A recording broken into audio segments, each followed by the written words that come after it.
Hello and welcome to our primetime bulletin here on Joy News on Multi TV. You can also watch on ABN TV in London and across Europe. My name is Gifty Amdo Apia.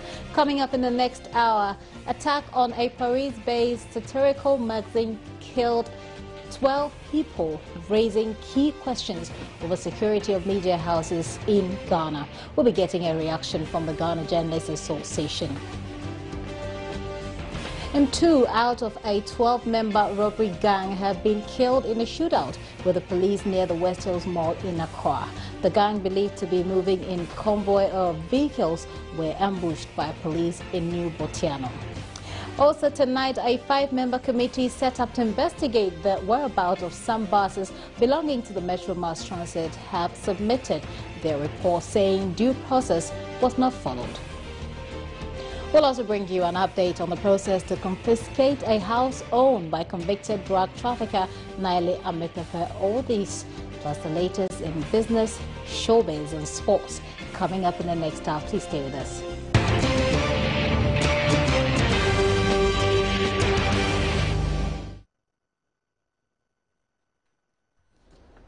Now let's take a look at the details now. And a major manhunt has been launched in Paris for 3 gunmen who shot dead 12 people at the office of the French satirical magazine Charlie Hebdo.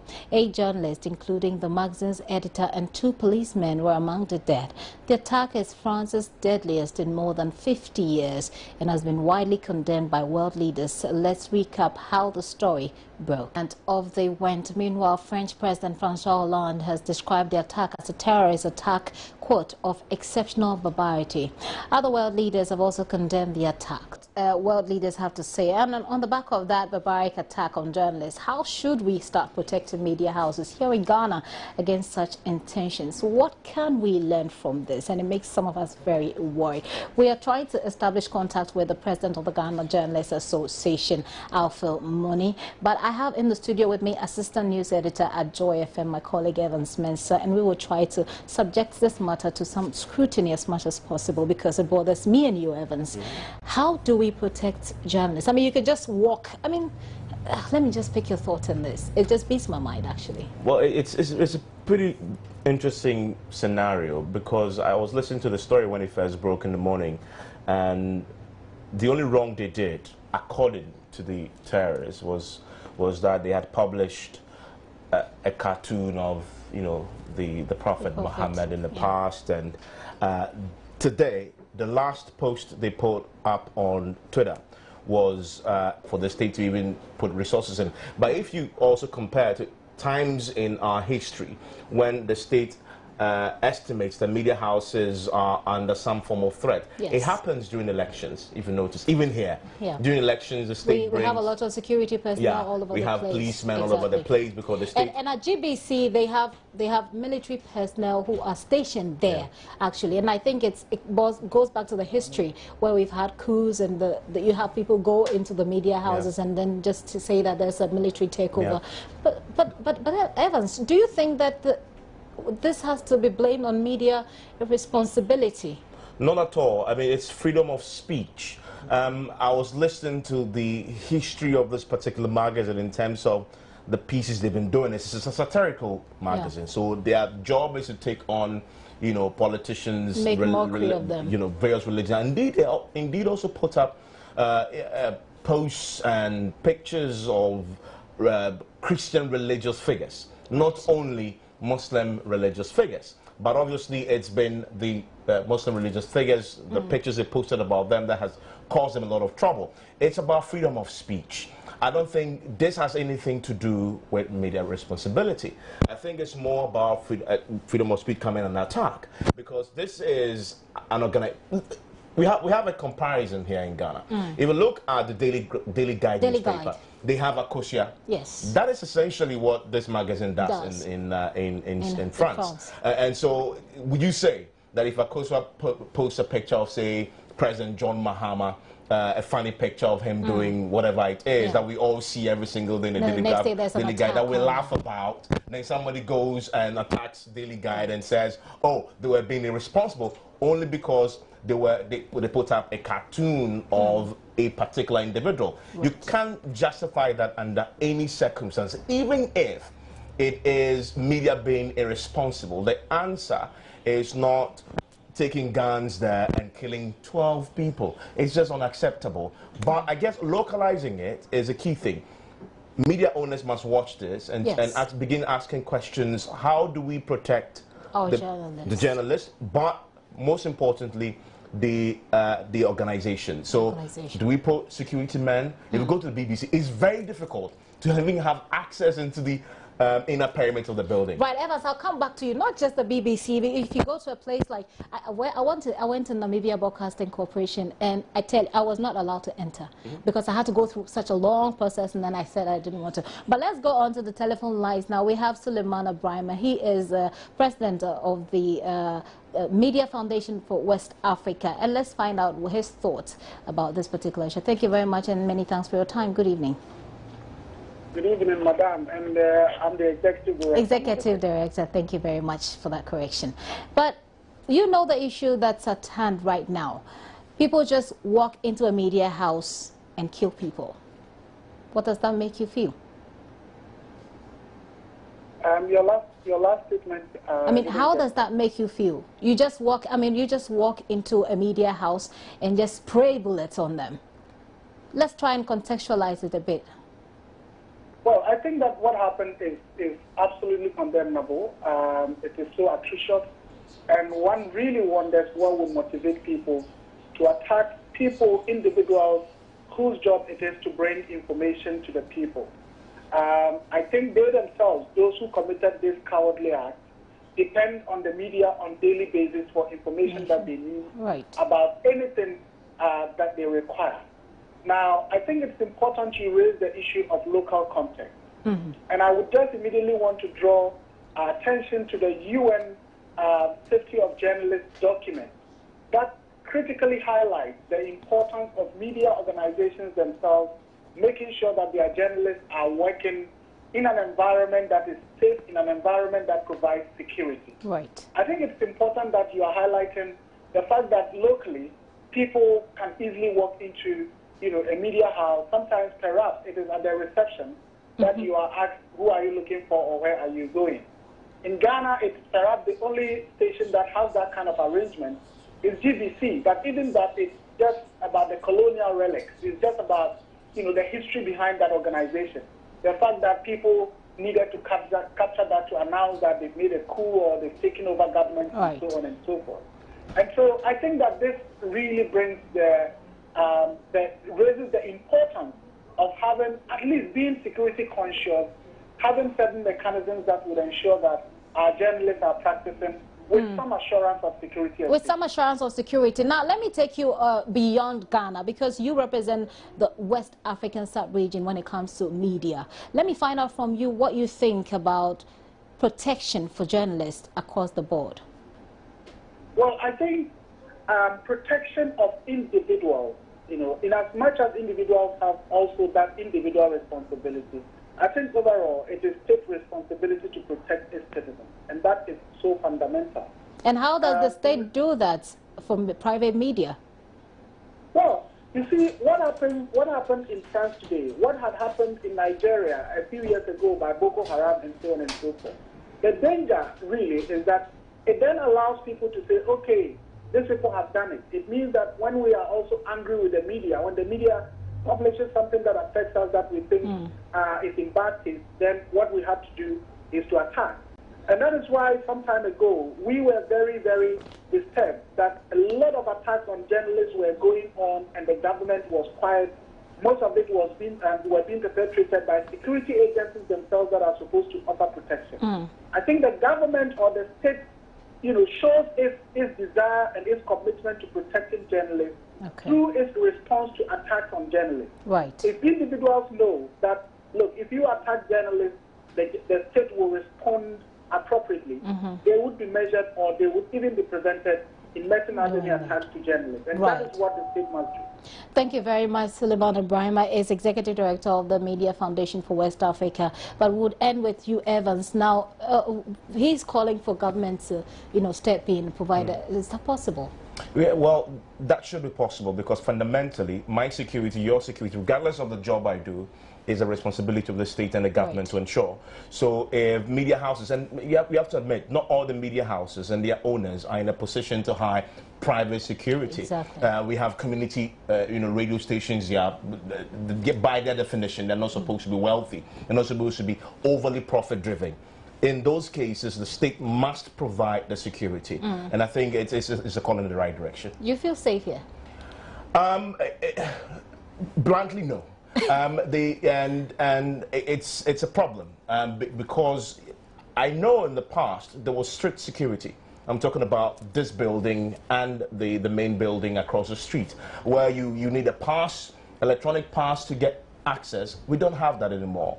We should bring that back then. We should bring that back. That Then back. all media houses must do a lot more to protect because Boko Haram is just lurking across the border. You can never tell what will justify an attack on a local media house by these lunatic fringes who parade as terrorists. And we're seeing them in the sub-region. So everybody must take this absolutely seriously, including the GJA, the NMC, and media owners. Thank you very much, Evans Mensah. We definitely cannot take this for granted. We definitely can't take it for granted. Evans Mensah is assistant news editor with Joy FM, sharing his thoughts about our safety as journalists or as media people. They're ending that discussion there. It is indeed scary. Let's move on with some other stories. Now, following a reported assault on an official of the Narcotics Control Board, the house suspected to belong to convicted drug trafficker Naelia Metefe is said to be served with a confiscation notice by the Narcotics Control Board, NACO. The house, located at East Legon near the VIP Video Center, was closed from the inside at the time of visit by the news crew. There's an uneasy calm in the area, and the news crew had to quickly leave the premises as the tension increased. And the team was also at the NACOB office, where they were informed of a strategic meeting which lasted the whole day, actually.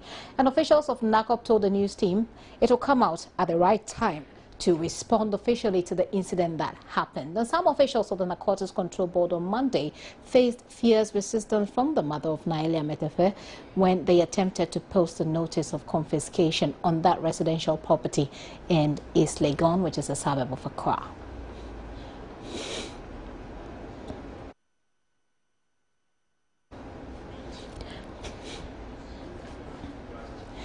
Now, the Commercial Division of the Accra Fast Track High Court has thrown out an injunction brought before it by 3 NPP members of Parliament seeking to stop the Ghana National Petroleum Corporation from securing a $700 million loan. According to the presiding judge, Justice Bartels Kojo, the MPs could not establish a prima facie case against the GNPC. Of Parliament for Ibuakwa South, Samuel Atachian, Menchia South, Matthew Puku-Prempe, and Old Tafo Dr. Antonia Kutose argued the Ghana National Petroleum Corporation was engaging in illegality by seeking to take a loan without parliamentary approval. The MPs were expecting the court to declare that the GNPC acquiring a loan facility or any other loan without prior approval of Parliament is unconstitutional. But the judge, Justice Patel Kuju, dismissed the application, holding that the GNPC as a statutory body was capable of acting on its own and did not need any parliamentary approval in the kind of transaction it is entering into, which is the subject of the challenge. The court also said that the 3 MPs had failed to provide enough evidence to show how such a transaction will cause an irreparable damage to the corporation. The MPs were represented in court by lawyers Egbert Fibil and Nana Asante Bidietu.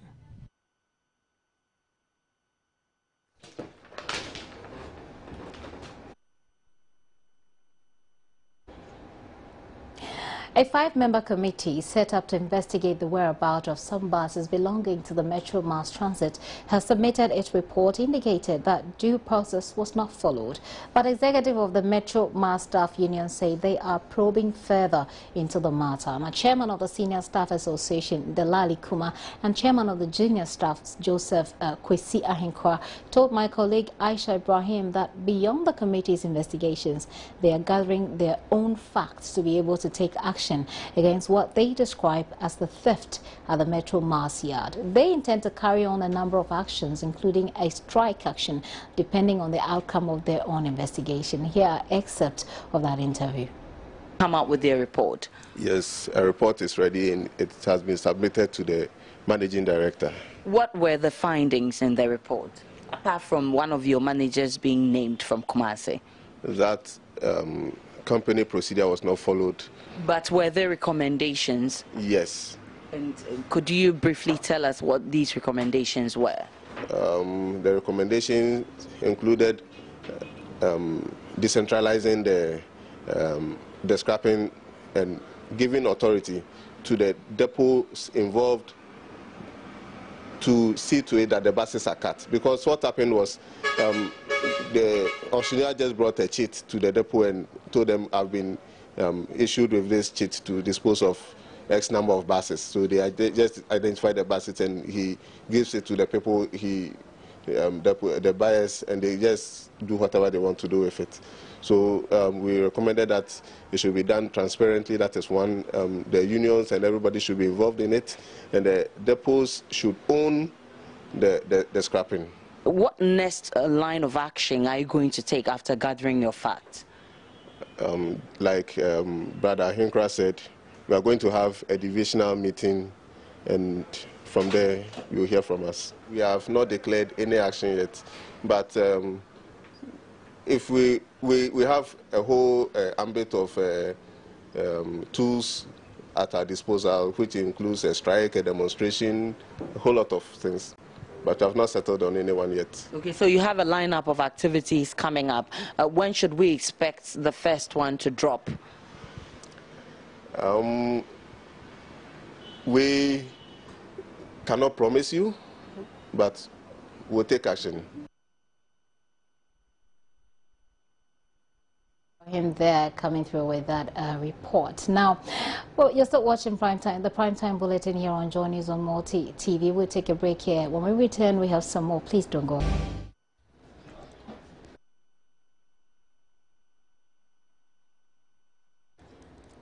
You're welcome back and many thanks for staying. Moving on with some other stories. An all-female contingent from the Ghana Army has taken over guard duties at the Flagstaff House. The change in guard, the first for 2015, coincided with the second anniversary of President Mahama's term in office as President of the Republic. First change of guard duties at the Flagstaff for 2014 is also a mimic of what happens at the Buckingham Palace in the United Kingdom. I'm sure it is his prayer that all conflict areas in Ghana should see better days.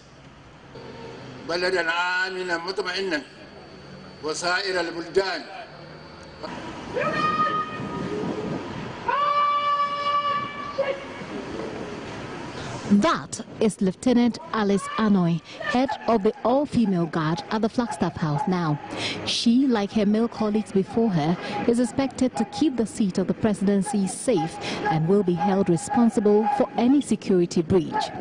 The change of guard at the presidency, initiated by President John Mahama in May 2013, rotates security duties among the three arms of the Ghana Armed Forces, that is, the Army, Navy, and the Air Force. It is modeled on what happens at the Buckingham Palace.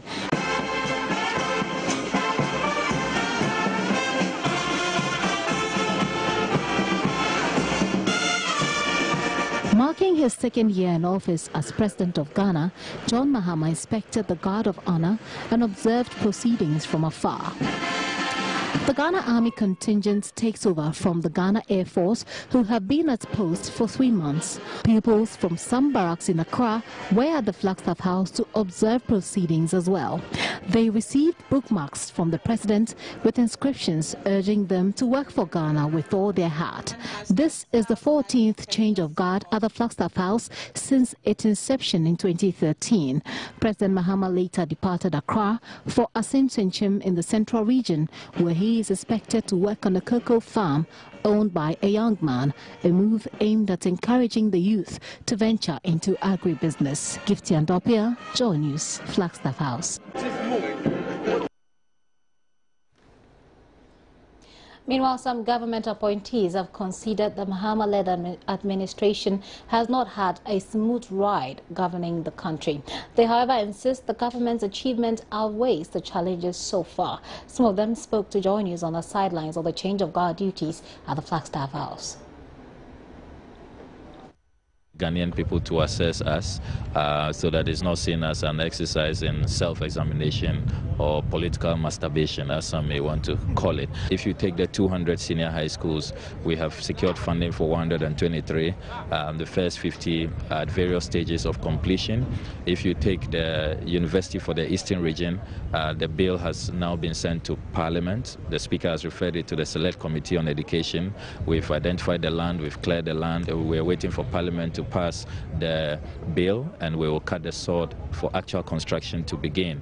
If you look at the pledge to progressively implement free SHS, we have announced a roadmap. September this year, we are taking off. We've secured funding for it. In the 2015 budget, funding has been secured for it. If you talk about the colleges of education, we promised 10 colleges of education. We have completed with the designs, with the selection criteria, the communities that should benefit. So a lot of preliminary work has been concluded at that front. Then if you talk about quality education, which we talked about, which we trumpeted, we have reduced teacher absenteeism from 27% to 11%. Over the past 2 years, massive infrastructure projects all over the place. The health sector alone, it's amazing the things that are happening. You look at the educational sector, the new senior high schools that are being built. Look at the water sector, look at the road sector, look at the bridges, the flyovers that are being done, all the interchanges that are being done, Kaswa, Circle, all over. I mean, tremendous infrastructure projects. And the president's posture, his composure, even his demeanor in handling international affairs, his mandate being renewed as ECOWAS chairman, I think that we've done very well. But there's still a lot more to be done, and we just have to get ourselves to work harder to achieve our objectives. I've spoken to several people, and they are all certain that a lot of development had gone on, but our good story has not been told to the masses of Ghanaians. And the unfortunate thing is this doomsaw thing, which has sort of crowded out all the achievements. But in time, this year, I'm very confident that when the true story of our positive achievements come to be told, and told properly, then the people of Ghana will see that we've achieved a lot under President Mahama's administration.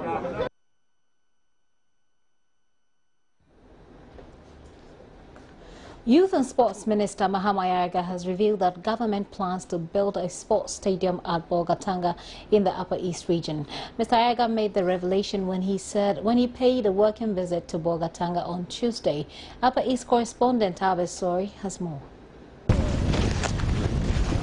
The Youth and Sports Minister Mahama Yariga visited the Upper East region to discuss sports development avenues with the Regional Coordinating Council, the Regional Sports Council and other stakeholders in sports. He also visited the Bolgatanga Sports Stadium, where a sports complex started by the late President Jonathan Mills was never completed, and then inspected a site for the construction of a sports academy at the Bolgatanga Senior High School. The Sports Minister later told journalists that government has a strategy to ensure that all the regions have good infrastructure for the development of sports. It is our strategy to make sure that every region has good facilities for sports infrastructure.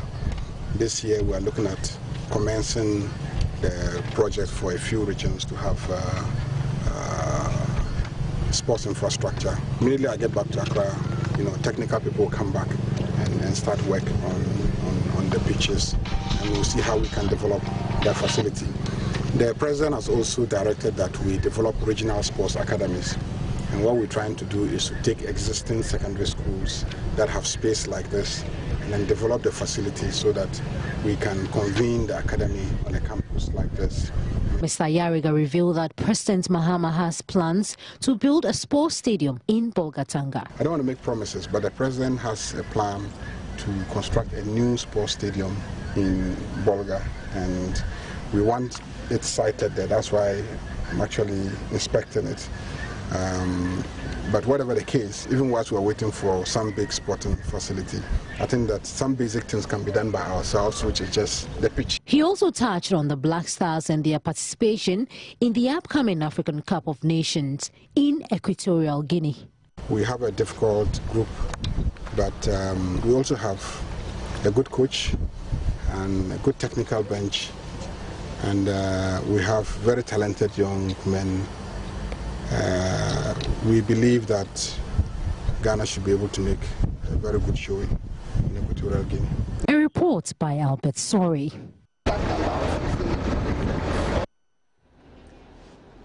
Now, 2 out of a 12-member robbery gang have been killed in a shootout with the police near the West Hills Mall in Accra in the early hours of Wednesday. A police patrol team acting upon a tip-off that the robbers were heading to Accra to rob pursued them and caught up with them at New Botiano. The robbers opened fire, killing 1 police officer.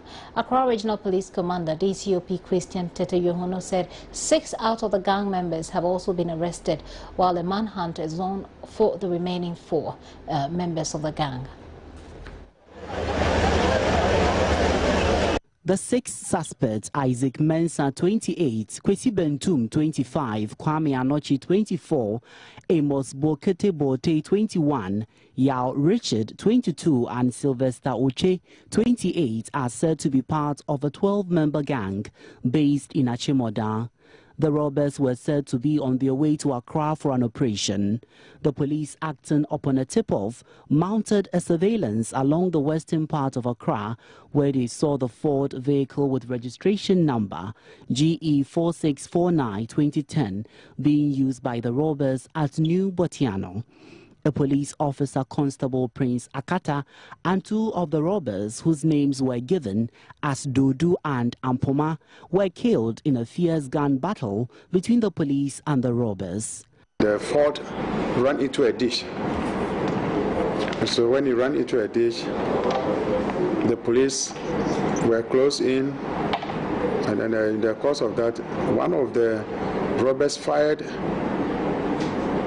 a policeman, the constable, that is Prince Akata. And then he was rushed to Kolebu. Before reaching Kolebu, he passed on. This did not deter our men, so they pursued the other robbers, and then they were also able to get 2 of the robbers. In the course of the fire exchange, 2 robbers also fell and died. 6 others were arrested. According to DCOP Tete Yohono, the robbers have been behind major robbery attacks in parts of the capital recently, including the Medina Melcom attack, where a security guard was killed. There were also attacks at a place at East Legon, where a white man who sells batteries, his store was broken into, and then they packed all the heavy-duty batteries from the shop. On that Flower Road, just around Tema, somebody packed full load of truck because the vehicle had a breakdown, and so they loaded all the plates and took away and gave to their customers for sale. We also had information that most of the highway robberies in the between Odan and Swedru, where there were roadblocks, they used wood and all this to block road, then they attacked the victims, the passengers, and they were involved in some of these robberies in those areas. He said the 4 other suspects, Kofi, Ike, King Kong, and Obolo, are believed to be hiding in Ashaman and Tema, and urged the public to be on the lookout for any persons with gunshot wounds. DCOP Tete Yohono says the police will not relent in fighting crime and called on the public to obey the law. Redwan Karim Dini Osman, Joy News, Accra. Matilda Nyakwakwe is standing by with business news. Business News is brought to you by Hello, it's time for some business news with me, Matilda Nyakwa Kweku. The Insurance Commission says it will start enforcing the law that requires all commercial buildings in the country to be insured this year. And the Commission is poised to prosecute those who fail to comply with the directive if identified by a task force set up to ensure compliance. Following the low penetration of insurance in Ghana, hovering around 2%, the NIC is set to make insurance compulsory for commercial properties to increase penetration this year. The Commission collaborated with the Ghana National Fire Service last year to ensure all commercial properties in the country insure their premises, occupants and visitors against fire and other casualties. The Commission says it will this year enforce the already existing law on compulsory insurance. You see the space of fires every now and then. But there's also a law that enjoins owners of or occupiers of commercial property, either under construction or completed, property that is occupied, to insure. This law was passed in 2006. It hasn't been enforced, and now we've gotten the police. Recently, we set up a task force. That is the National Insurance Commission, the Fire Service, and the police to go around and ensure that these buildings are insured. And we have a certificate, just like the motor certificate, you should display it, that the building is insured. Yeah, they'll be prosecuted. It's in the law. It's an offense. It's a criminal offense if you don't. We started from about, we're going to go down to the regions and enforce. We are very serious about that one. Lydia Bauer says the NIC will embark on an insurance awareness campaign across the country this year. We had a complaints bureau in the Complaints and Settlement Bureau. So we've strengthened that bureau so that anybody who has any complaint against any insurance company can come to us. And because we did this, that has increased. I mean, people have had, they realize that they have an opportunity to come and lay their complaints before the commission, where it would be, handled. So we've done that, and we had only a few offices. We had an office in Kumasi and Takrady. Now plans are far advanced to open offices in Ho and Wa this first quarter. And then after that, my vision is also that by the year 2016, would have opened a branch office throughout the 10 regions. The National Insurance Commission will also see to the building of actuarial capacity needed for the insurance industry in Ghana. Abigail Adamakunchi for Joy News. Now, away from Ghana, the price of Brent crude oil has fallen below $50 a barrel for the first time since May 2009. It fell more than $1 to $49.92 a barrel in early trading on Wednesday before edging back above the $50 mark. Slowing global growth and increased supply of oil and gas have pushed prices sharply lower in recent weeks. The price of oil traded in the United States, known as West Texas Intermediate crude, has already fallen below $50. Many observers expect the price of oil to fall further as North American shale producers continue to supply increasing quantities of oil and gas, and the oil producing group OPEC resists calls for cuts in production to support prices. Oil industry insiders say they think it will be a year or two until prices return to around $80 to $90 per barrel. A senior oil executive thinks Brent crude will drop to $45 per barrel, while an engineer suggested it could drop further.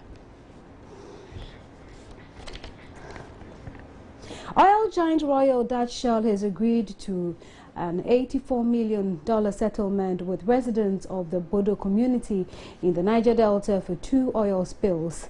Lawyers for 15,600 Nigerian fishermen say their clients will receive $3,300 each for losses caused by the spills.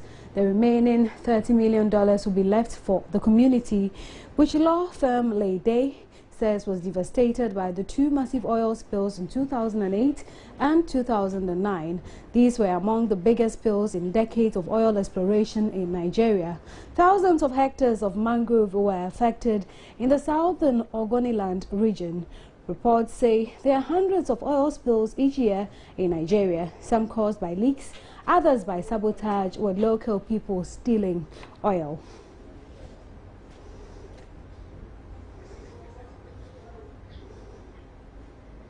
And that ends business. Up next is sports.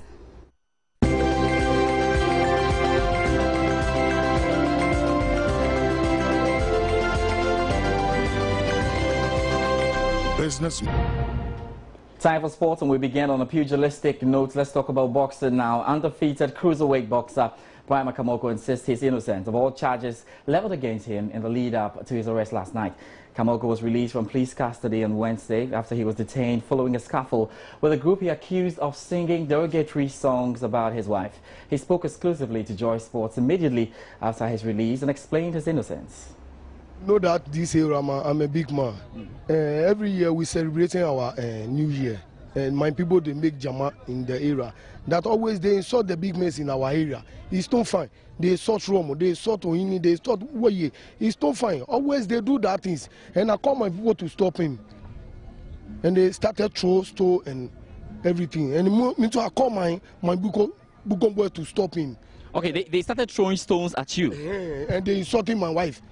They started insulting my wife. Now, it's my wife. I don't allow anybody to insult my wife. Well, they face them because we are all women and men. Yeah. But let me find out, because I'm told that there is a traditional right, like as part of the Homo War, is a spashimo, or there's a right like that, where somebody who hasn't done the right thing, they can put some songs together, which I hear you've been doing parts. So why were you worried? Was it that right? If it was a right, why were you worried? It's not here. They do that in Teshin and Nungwa and Labadi. That's stupid things, but it's not Ododo. Ododo, that is, we don't do that thing. That they want to copy the Teshi people. But here, I'm the strong man here. I don't allow anybody to insult people's ears. You understand me? And I call my boys to stop him. Yeah, because it's the foolish thing they do. They could have gone to them and said, stop singing. What did you tell them to do? They come my wife's house to insult him, and they throw stone. You understand? Yeah, I get my wife, he leave our gossips. He come and stay Bukun, and every time I sleep with her. It's my wife. It's my wife. Always I will sleep with her. It's not somebody's wife. You understand me? And I call my boy to stop him, and they started throw the stone. I tell my people then they will fight them. When did they arrest you? Oh, yesterday by from Tugoyin. And some people coming that honorable, he called the police to come and catch him. But I can't believe that thing. I spent the night, but some people did there. I got more friends over there. My support did there. My support did there. Oh, you had friends even in the in custody? Master, they buy pure water and food for me. Buko, enjoy yourself. Don't cry. So me, I don't cry. I'm a woman being. So that's his account of the story. But meanwhile, President of the Ghana Boxing Authority, lawyer Peter Zwena, says Bukumbanku will be summoned before his disciplinary committee over recent alleged assault cases. Certainly, I think that it's gotten to a point where we will have to invite him, even though, as I said, those previous cases have not been taken to their logical conclusion. We will have to invite him and let him know that his activities are an embarrassment to the sport and the profession, and warn him of the possible dangers. Like I said, you could find yourself on the wrong side of the law. Some of these activities are downright criminal. They are criminal activities. There's a criminal code which, dictates what should be done in these instances. And if you think that you are a popular boxer or you are above the law, you may be mistaken. That is when you come within the grips of the law, you know that the law works and bites.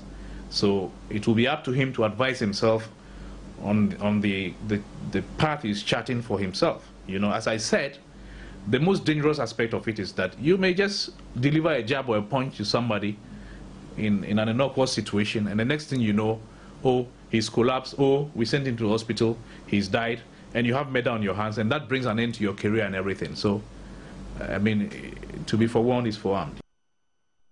All right, we switch from that and do some football now. And Kwesi Appiah scored his first goal in the Black Stars jersey as he aided Ghana to a 3-0 win over Ohanesi in the pre-tournament friendly on Wednesday. Avram Grant watched his Chargers in a match action for the first time ahead of the start of the 2015 Africa Cup of Nations. Strikes from Christian Achu and Jordan Ayew completed the riot. Ghana gave their preparations for the upcoming Africa Cup of Nations a boost with a comfortable 3-0 win over Portuguese second-tier Ohanesi on Wednesday. Everton winger Christian Achu opened the scoring on 20 minutes before debutant striker Kwesi Appiah just after the second half. Coach Avram Grant then replaced the entire squad which started the match and introduced a stronger squad featuring Captain Asamoah Gyan, Andre Dede Ayew, Harrison Afful, Mohamed Rabiu, just to mention a few. In-form striker Jordan Ayew scored the third to complete the riot. Ghana's next match will be on January 14 against a relatively tougher opponent in SC Freiburg of Germany. But we're still awaiting Avram Grant's final 23-man squad. It's still not out. I'm sure it will be out because the deadline, CAF's deadline, is 11 p.m. By then, we should know who's going to make it into Ghana's squad for the African Cup of Nations. Now, let's talk about the CAF Champions League. Asante Kotoko claim their opponents, East End Lions, have officially pulled out of the Champions League due to a lack of footballing activities in the country. A statement on Kotoko's official Twitter account read, breaking Kotoko's opponent, East End Lions, have officially dropped out of the CAF Champions League. Kumasi Asante Kotoko claim their opponents, East End Lions, have officially pulled out of the CAF Champions League due to lack of footballing activities in the country. There were rumors the Sierra Leonean club would withdraw as the club had been silent over their preparations for Africa. Kotoko was scheduled to play the first leg against Lions in Freetown in February and the return leg in Kumasi the following week. A statement on Kotoko's official Twitter account read, breaking, Kotoko's opponents, East End Lions, have officially dropped out of the CAF Champions League due to lack of footballing activities. We will automatically progress to the next stage of the competition with either St. George's or El Iguma, our opponents. Kotoko are seeking to reach the group stage of the competition after last year's humiliating elimination by Liberian side Barak Young Controllers. Thank you. And by way of updating you in terms of what's happening around the world, there's a Copa del Rey match between Atletico Madrid and Real Madrid. It's a debut for Atletico Madrid striker Fernando Torres, former Chelsea man, moved to AC Milan, back in there. The scoreline, though, is goalless, and you should understand there's no Ronaldo on the bench. That'll be all for sports tonight. My name is George Addy Jr. Get to join us with some more.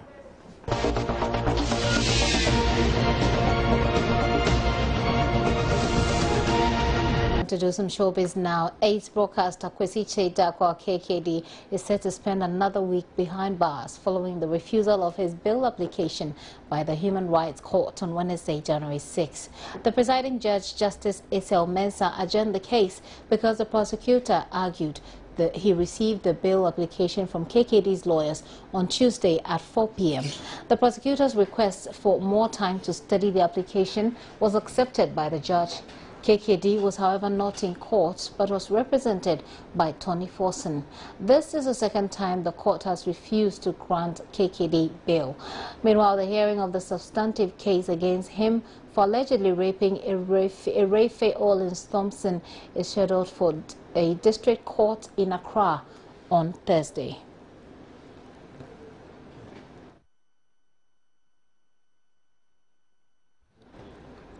And that's it for Showbiz.